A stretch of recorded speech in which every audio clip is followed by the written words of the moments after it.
foi chamado o período das trevas. O mundo estava em escuridão. O mundo estava nas trevas, no misticismo, no paganismo. A Bíblia fora tirada, as Escrituras foram tiradas, o culto foi substituído. Foi o período mais escuro de todos os tempos. Agora eu quero dizer para você, hoje, nós estamos vivendo períodos tão escuros que fazem aquele período do século XV ser meio-dia. Eles estão desenterrando as indulgências, estão vendendo milagres, vendendo fé.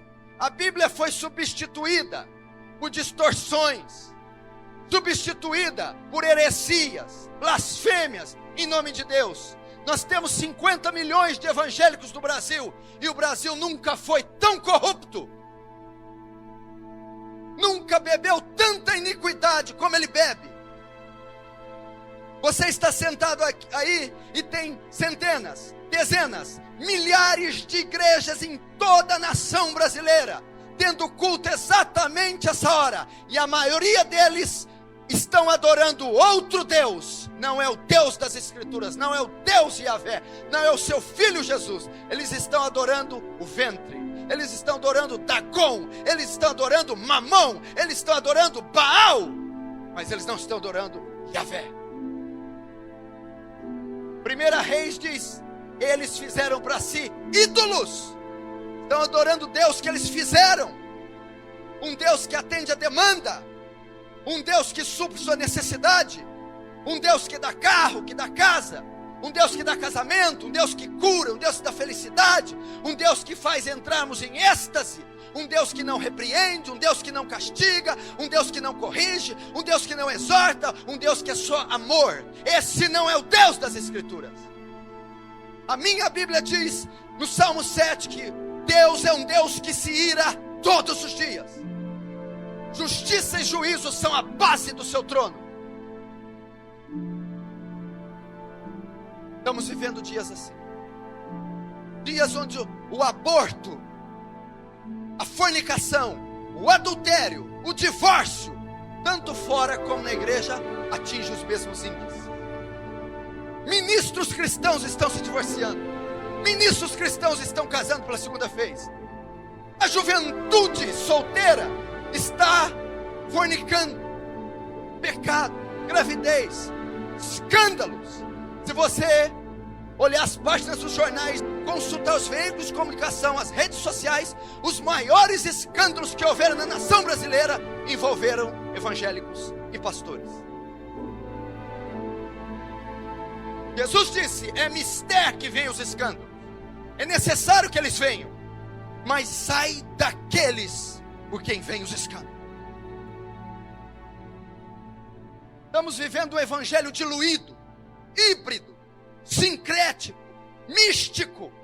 Não é o evangelho da graça, não é o evangelho dos apóstolos, não era o evangelho de Lutero, não era o evangelho dos reformadores, não é o evangelho de Pedro.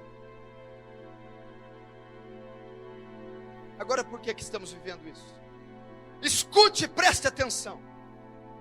Jesus vaticinou isso, Jesus profetizou: olhai para a figueira quando seus ramos tornam tenros. Quando vede todas essas coisas, sabei que está próximo às portas. Isso são sinais do fim.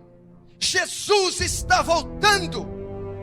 Nunca uma geração esteve tão próxima da vinda de Jesus como a nossa. Seguramente essa geração contemplará o maior evento da humanidade, a volta de Jesus nessa terra. Ele não deu data precisa, hora certa, mas ele disse que alguns sinais evidenciariam o seu retorno, para que a igreja não fosse pega de surpresa.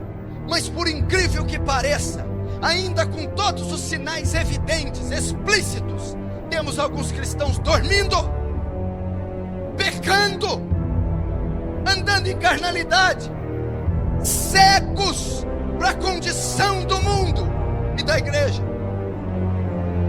tivemos tantas evidências apocalípticas que você não tem ideia. Ele disse que haveria evidências na natureza. De 10 anos para cá, nunca houveram tantos terremotos, enchentes e furacões de tão grande escala como nos últimos 10 anos. Nos últimos 40 anos, nós tivemos mais terremotos do que em toda a história da humanidade. O tsunami varreu 300 mil pessoas. Terremoto enchente no Japão, no Chile, matando e devastando milhares e centenas de milhares. Sinais na economia. Você viu que os Estados Unidos da América mostrou a fragilidade naquela crise financeira da hipoteca, dos aluguéis. O mundo inteiro emperrou, sentiu o abalo de uma nação, mostrando a fragilidade financeira. Cumprimento profético que diz que na volta de Jesus haveria uma crise econômica mundial. Terceira evidência: a volta do Filho do Homem será semelhante aos dias de Ló. Onde Ló morava? Sodoma e Gomorra. O que predominava em Sodoma e Gomorra? A sodomia, o homossexualismo. Jesus disse que próximo da volta haveria uma explosão de homossexualismo. Capa da revista Veja, Daniela Mercury anuncia o seu casamento com outra mulher em Portugal, trazendo um escândalo e estimulando dezenas de milhares de outros a essa prática. Cumprimento profético: haveria uma explosão de homossexuais, lésbicas, a sociedade aprovando kit gay. Quarto, a volta do Filho do Homem será semelhante aos dias de Noé. Comiam e bebiam, compravam e vendiam, casavam-se e davam-se em casamento. O povo ia estar preocupado com os deleites, financiamento do carro, shopping, computador, o cabelo, a casa, a comida, o jantar, a família. Haveria uma indiferença entre o povo. E saber de Apocalipse, de Jesus, de Evangelho, de vida eterna. Haveria uma indiferença, uma frieza. Por se multiplicar a iniquidade, o amor de muitos se esfriaria. Uma inafetividade coletiva. O homem hoje é frio, o homem hoje é indiferente, o homem hoje é vaidoso, o homem hoje é avarento. Isso está dentro da igreja.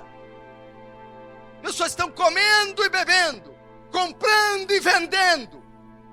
Estão frias. O pai não ama mais o filho. O filho não ama mais o pai, a mãe não se importa com a filha, a esposa não ama o marido, pessoas frias convivendo dentro de um lar. Não há oração dominical, não há oração nas refeições, não há beijo, não há abraço, não há calor, não há carinho. Lares divididos, completamente frios, marca do fim. Você já viu hoje quantas pessoas se divorciam, casam pela segunda vez? Se explodiu no mundo. Agora o curioso é que está acontecendo dentro da igreja, onde Jesus repudia o divórcio. Malaquias capítulo 2, eu, Senhor, repudio o divórcio. Jesus, citando Gênesis, diz: o que uniu Deus, o homem não separa. Pelos ministros, pastores, líderes estão se divorciando na maior cara de pau e se casando de novo, como se isso fosse normal. Marca do fim. Quer ver outra? Não será assim a volta de Jesus. Paulo em Tessalonicenses: não será assim antes que venha a apostasia e se manifeste o homem do pecado. Essas duas coisas são as principais para Jesus voltar. Uma das grandes marcas que Jesus está voltando é a ascensão de um governo único, mundial, de uma moeda única e de um governante único, o anticristo. Satanás vai levantar um governo poderoso, vai promover uma moeda única, chegar o 666 e vai levantar um ditador, vai levantar um déspota, vai levantar o profeta do diabo para governar esse mundo. 2013, Roma, Vaticano, um dos cardeais de Ratzinger, Turkson, ele diz: só há um jeito de resolver a crise mundial. Vocês precisam criar um sistema monetário único, precisam criar um governo mundial e precisa ter uma personalidade para governar o mundo: o anticristo. Eu não estou dizendo de Bíblia, profecia, visão que o irmão teve, notícia que saiu de Roma. Estão preparando o caminho. Seguramente esse homem pode já estar vivo, pode ter seus 40 anos. Jesus está voltando. Acorda, igreja. Estão aí as profecias evidenciando. Olha a natureza, olha a economia, olha as famílias. Quinto, a apostasia da igreja. Paulo a Timóteo diz que há de ser que nos últimos dias muitos apostatarão da fé, dando ouvido a espíritos enganadores e doutrinas de demônios.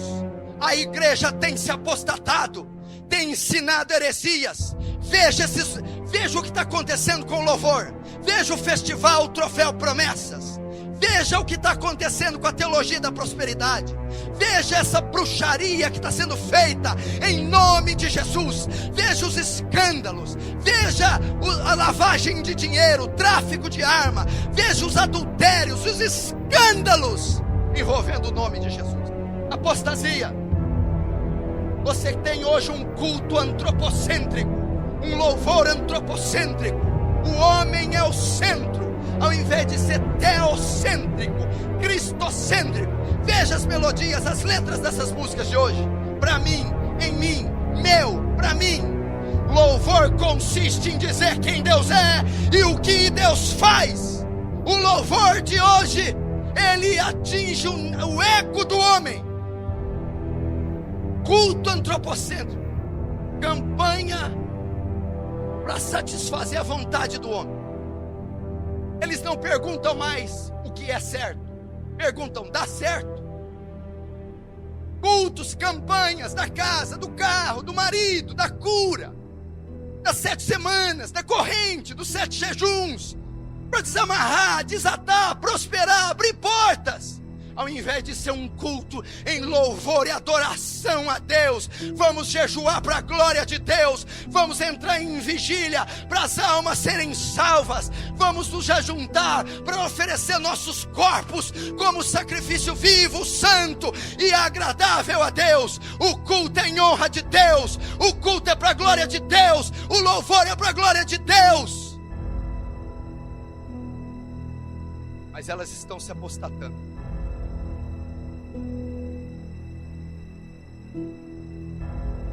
Liga a TV, programas evangélicos, 99% heresias e blasfêmias.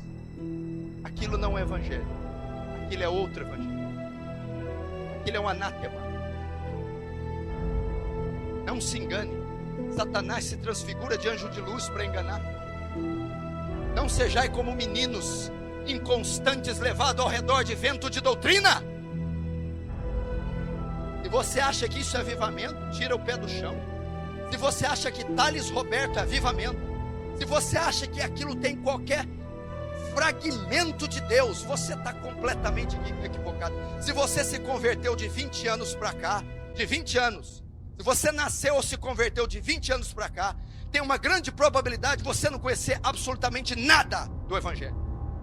Porque de 20 anos para cá, o que explodiu nessa nação foi os falsos profetas dos Estados Unidos catequizando Benny Hinn, Kenneth Hagin, Morse Cerullo, Mark Murdock, Miles Monroe, enfim, inserindo teologia da prosperidade, misticismo, crendice, autoajuda, secularismo e nada do evangelho da graça. Uma doutrina que não enfatiza pecado, A obra mais importante do Espírito não é mencionada nesses ministérios. O Espírito, quando vier, convencerá o homem do pecado, da justiça e do juízo. Não é provocar êxtase em ninguém, não. Não me lembro de Paulo tendo êxtase. Não me lembro de Jesus tendo êxtase. Não me lembro da igreja neotestamentária tendo essas manifestações bizarras. Se o ministério diz ser cheio do Espírito Santo, mas não prega contra o pecado, ele não tem nada do Espírito Santo. Eu lembro de Paulo sendo apedrejado, Paulo passando fome, Paulo passando naufrágio e pregando o evangelho em toda a Ásia Menor, fundando 7 igrejas com seu sangue. Apostasia. Não se engane. Jesus está às portas. Jesus está voltando. Se você tivesse uma noçãozinha o quão próximo Ele está, você mudaria radicalmente a sua vida a partir de hoje. Se você tivesse ideia o quão próximo está a segunda vinda de Jesus, você mudaria. Se você então percebeu agora por esses dados que a volta de Jesus está próxima, que os sinais são explícitos e evidentes, o que você tem feito com a sua vida? Louco! Amanhã pedirão a tua alma. O que tens preparado? Para quem será?